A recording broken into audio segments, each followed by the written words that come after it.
difference, rather than a character has been established for decades? No, it's much harder to write a newer character. It's like, here's the thing, like, here's an example. So we were talking about, I spent like 3 weeks trying to come up with an issue of Avengers not too long ago. But in the middle of that, Tom Brevoort and I started talking about the potential of doing like a mini-series set in the past with a certain group of Avengers.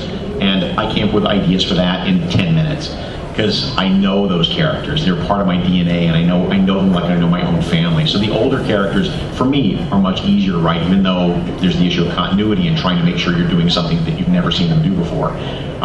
They're just, every once in a while you get really lucky though. Like Kamala is just such a rich character, and I'm on the phone with G. Willow Wilson like once a month at least, just making sure, and she's very gracious. Like she's thrilled to see that character break out in other books. But I want to make sure, I'm very protective of her, and I'm very protective of that character. I want to make sure that we do her right. So I'm always calling her going, would she do this? Would she say this? What's her family stance on this? Can she stay out all weekend if the Avengers have a mission? As a comic writer, when you're getting material for a certain character, do you feel that there are characters that are just overwhelmingly powerful in certain comics? Yeah, Mike, let's get back to Thor. The hardest part of writing Avengers, without fail, is trying to figure out something for Thor to do every issue without her just winning the fight by page 3. Hulk was tough too, but Hulk was different in that the fans of Hulk, and I was unprepared for this, the fans of Hulk are the most loyal, most insane, like most angry fans in all of comics. And that surprised you. No matter what I had Hulk do that was sensational. Anytime you had to have Hulk be beaten or show a weakness or something, you know, or not be able, anytime Hulk didn't win by page 2, I would get letters and tweets and Facebook posts, livid. You don't understand, the Hulk can survive in the sun. Really? That's a stupid idea. The Hulk can survive in space. Well, that's just dumb then, because then he can't. Then there's no such thing as a. Even Superman has kryptonite. Come on, you've got to have some weakness in these characters. A couple more. Yeah. Have you ever felt yourself any time during your career that you were perhaps writing yourself into a corner and you had to back up?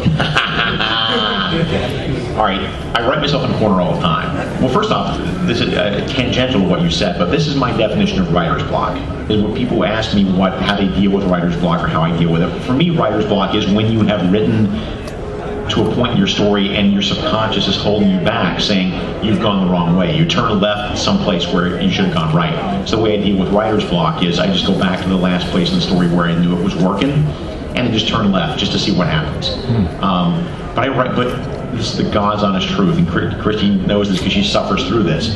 When I write these cliffhanger endings, when I write that big page 20 where suddenly Impulse is driving off a cliff and you have no idea, I have no idea how we solve these problems. I honestly write all my cliffhangers without the slightest idea how to get out of them. Because I figure if I don't know, you can't guess, and we'll both be surprised.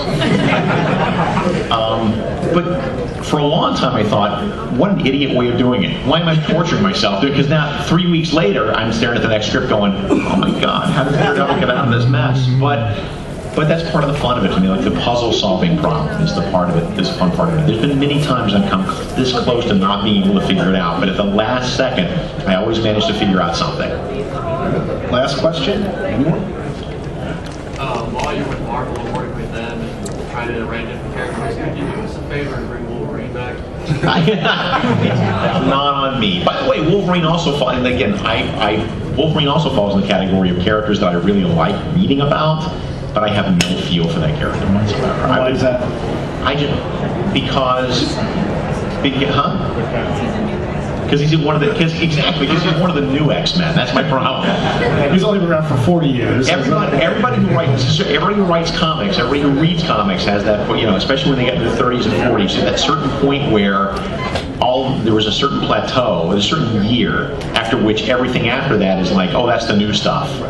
For me, it's 1976 or so. Like anything created after 1976 is like, oh, Firestorm, he's one of the new characters, and so I'm not as attached to them. If I wasn't reading the character when I was 13 or 14, it doesn't mean it's not a judgment on the character, it's just I'm not as invested. So when you see me do my best work, it's always because it's always with a character who was around when I was like 13 or 14 and I really loved. Wolverine is just past that breakpoint. All right, I think that's it. I want to thank Mark for coming.